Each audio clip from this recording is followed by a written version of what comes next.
తెలంగాణలో మెగా డిఎస్సీని వేశాం, పరీక్షలు కూడా వాయిదా వేయకుండా పెట్టేశాం. ప్రభుత్వ పాఠశాలలను బలోపేతం చేసి తీరుతాం అంటూ CM Revanth Reddy, deputy CM Bhatti పదే పదే చెప్తున్నమాట. కానీ చెప్పే మాటలకు డిఎస్సీ జరుగుతున్న తీరుకు ఎక్కడా పొంతన కుదరటం లేదు. ఆన్లైన్లో పరీక్షలు పెడితే సులువుగా రిజల్ట్ ఇవ్వచ్చు. ఆగస్టు 5వ తేదీతో పరీక్షలు అయిపోయాయి. ప్రాథమిక కీ, ఫైనల్ కి ఇవ్వడానికి పెద్దగా సమస్యలుండవు. కానీ ఫైనల్ కి ఇవ్వడానికి నెల రోజుల సమయం తీసుకున్నారు. పోనీ ఫైనల్ కీతో పాటు జనరల్ వెయిటింగ్ లిస్ట్ అంటే జిఆర్ఎల్ ఇచ్చారా? అది లేదు. దానికి ఎంత సమయం పడుతుందో ఎవరికి అర్థం కాదు, విద్యాశాఖ చెప్పదు. ఇందులో ఫైనల్ కీలో తప్పులంటూ కొందరు ఎప్పట్లాగే కొత్త వాదనలు ముందుకు తెస్తున్నారు. ఎన్నో సంవత్సరాలుగా ఎదురుచూసిన తమకు ఎందుకింత నిరీక్షణ అనేది నిరుద్యోగుల వాదన.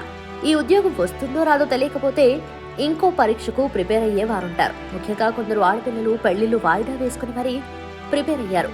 వారికి ఓ క్లారిటీ రావాలి. వీటన్నిటికీ తోడు ఇతర పోటీ పరీక్షలకు సన్నద్ధం కావాలా వద్దా అనుకునే వారితో పాటు వచ్చే డిసెంబర్లో మరో డిఎస్సీ వేస్తామని ప్రకటించారు. కాబట్టి దానికి ప్రిపరేషన్ లేదా కోచింగ్ స్టార్ట్ చేసుకోవాలా వద్దా అన్న మీమాంస చాలా మందిలో ఉంది. కానీ ఇవేవి విద్యాశాఖకు పట్టడం లేదు. ఫైనల్ కీతో పాటు జిఆర్ఎల్ ఇచ్చేందుకు అవకాశం ఉంది, కానీ ఇవ్వలేదు. సరే, కొన్ని రోజుల గడువుతో అయినా ఇవ్వచ్చు, కానీ ఆ పరిస్థితులు కూడా కనిపించడం లేదు. జిఆర్ఎల్ ఇచ్చేదెప్పుడు? 1:3 సెలక్షన్ లిస్ట్ పెట్టేదెప్పుడు? 11,000కు పైగా పోస్టులు అంటే 33,000కు పైగా నిరుద్యోగుల సర్టిఫికేట్ వెరిఫికేషన్ చేసేదెప్పుడు? చివరకు ఉద్యోగ నియామక పత్రాలతో పాటు జాయినింగ్ ఆర్డర్స్ వచ్చేదెప్పుడు అన్న చర్చ సాగుతోంది. కొందరైతే ప్రభుత్వం ఇప్పట్లో ఇచ్చే ఉద్దేశంతో లేనట్లు కనపడుతోంది. డిసెంబర్ 9న తెలంగాణ ఆవిర్భావ ప్రకటనతో పాటు సోనియా గాంధీ పుట్టినరోజు కాబట్టి అప్పటి వరకు ప్రక్రియను ఆలస్యం చేసినా చేయొచ్చు అంటూ పరీక్షలు రాసిన యువత కామెంట్ చేస్తున్నారు.